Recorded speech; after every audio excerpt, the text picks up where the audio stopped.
They sank my boat. My beautiful Serenity, a classic wooden runabout, lay half-submerged in my private dock, its elegant lines ruined by the lapping water of Willow Lake. I stood there in the dawn mist, fury coursing through me. This wasn't vandalism, it was war. The Willow Shores Homeowners Association had crossed a line, oblivious to one critical fact. I controlled the water their pristine neighborhood depended on. They were about to learn what happens when you poke a bear who owns the river.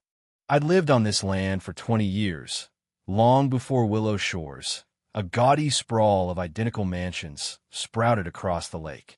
My great-uncle bought this entire tract, Willow Lake, its shores, and the upstream Crest River Dam, in the 1940s as a retreat. The dam, meant for hydroelectric dreams that never panned out, gave my family unmatched control over the water. I inherited it all: the solitude, the responsibility, and serenity, my pride and joy, moored at the dock where I watched countless sunsets. The trouble began with a letter from the HOA, led by Karen Whitlock, a woman who wielded her title like a scepter. The note, stamped with their tacky willow tree logo, demanded I remove Serenity, claiming it disrupted the community's aesthetic and property values. I laughed, thinking it was a joke. My lake, my boat. I sent back certified copies of my deeds, proving I owned every inch of Willow Lake, including the dam. Case closed, I thought. Karen's reply was a slap in the face.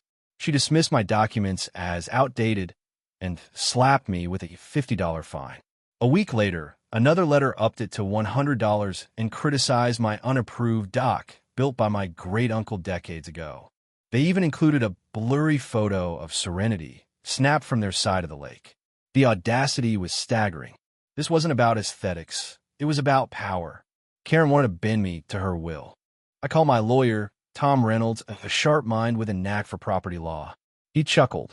Karen Whitlock? She's infamous. Last month, she fined a guy for overly vibrant tulips. Tom sent a cease and desist letter, warning of legal action for harassment. For 2 weeks, silence. Then Karen escalated. She, her husband Greg, and a lackey named Phil marched onto my property, clipboard in hand, demanding compliance. I stood my ground, citing my rights. They left, but the fines kept coming. $200 for shoreline weeds, $150 for my docks in proper color. My peace was gone, replaced by dread. Then came the unforgivable. One morning I found Serenity sinking, ropes cut, seacock pried open. Someone hadn't just untied her. They'd scuttled her. I called the sheriff, but Deputy Carter shrugged it off as kids and left with a useless report. Furious, I checked my dock security camera. The footage was clear. At 2 a.m., Karen and Greg crept onto my dock, Greg wielding pliers. They sank my boat, smirking as they fled. I had proof, but justice felt too slow. The law might find them, but I wanted them to feel my loss. That's when I remembered the Crest River Dam. It wasn't just a relic, it was power. Willow Shores sat on a floodplain, a fact their developers downplayed. I could raise the lake, not to destroy lives, but to ruin their manicured lawns, drown their gazebos, and soak Karen's precious rose garden. It was a dangerous plan, but they'd pushed me too far. I spent days studying the dam schematics, my great-uncle's logs, and my water rights, which gave me broad control over flow rates for safety. A spring storm was coming, perfect cover. I drafted fake memos about silt buildup and pressure concerns, building a paper trail. When the rains hit, I drove to the dam's control house. The river roared as I turned the sluice gate's iron wheel, inch by inch. Water surged, not a flood, but a steady swell. I fine-tuned the valves, calculating the lake's rise to hit Willow Shore's lowest areas. By afternoon, the lake crept onto their lawns.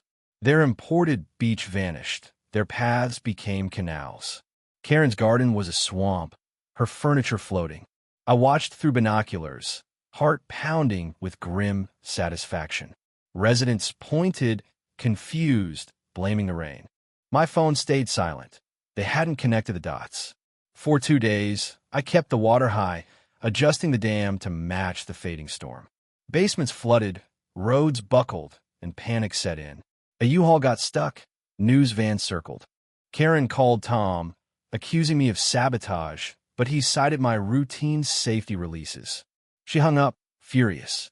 On day 4, I eased the dam's flow, logging it as stabilized conditions.